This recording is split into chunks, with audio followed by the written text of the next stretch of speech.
देखी एक औरत अपना पति के वियोग में वो मर्दा के फोटो लेके रसूलपुर बाजार, एकमा बाजार, पकवा इनार, मेहदार, सिवान, छपरा कहाँ ना घूमलस। औरत ये कहतिया हर एक बाजार पर ढूंढत दिया, कहतिया ये दे दर्द काहे तरसावत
तरफा के तहरा काम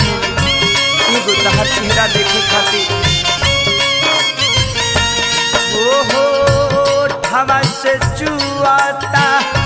ललकी ललैया, अखिया से गिरता लोरी से धोवा जाता अखिया के कजरा, ताकत में हो जाता भो।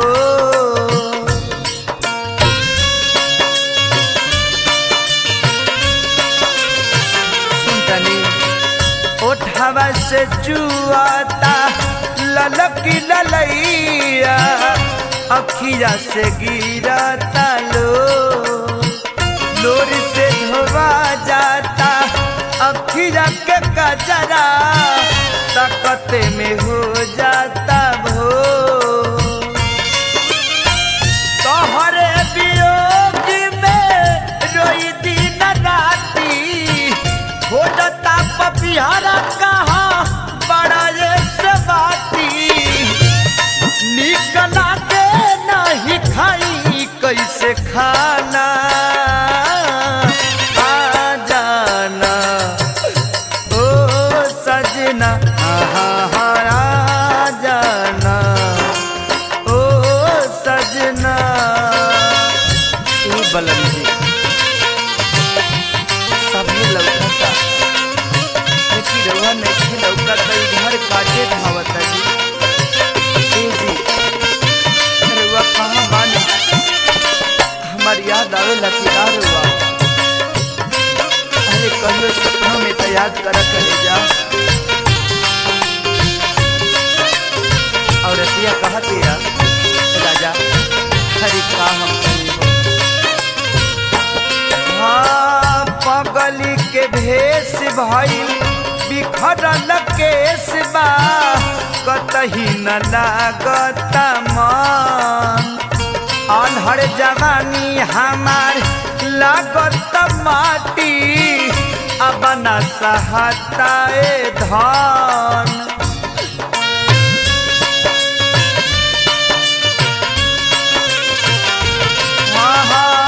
पगली के भेष भइल बिखरल केस बा कतही न लागता मन अलहड़ जवानी हमार लागत माटी अब न सहताए धान रोज पिछुआरिया से बोले कोयलिया काटनिया न लागतावे बाबा के पगलिया रोज खोदतावे मौसम सुहाना आ जाना ओ सजना आ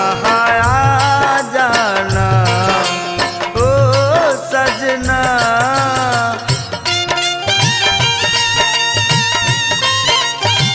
अरे तहार इंतजार खटिया से लेके खटिया के पटिया ले करता करेगा। हाँ महेश अरे सफा पे दर्दी खाली पे दर्दी हो गई बा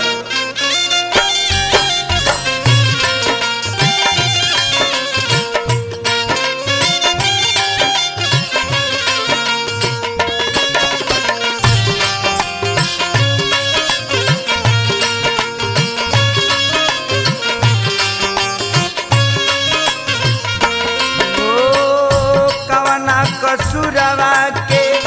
बदला सधावेला एहो बेदर्दी पिया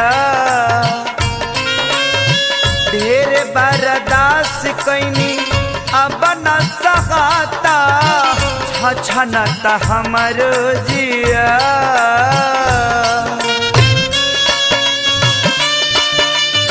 राजा जी हाँ कवना कसुरवा के बदला सधावेला एहो बेदर्दी पिया ढेर बर्दाश्त कैनी अब न सहाता छछनता हमर जिया धड़कता दिल अब मिले खाती कब से होटल के दिन काटी गइल बाड़ा तब से हे सारी सुनब नाही कवानो बहाना आ जाना ओ सजना आ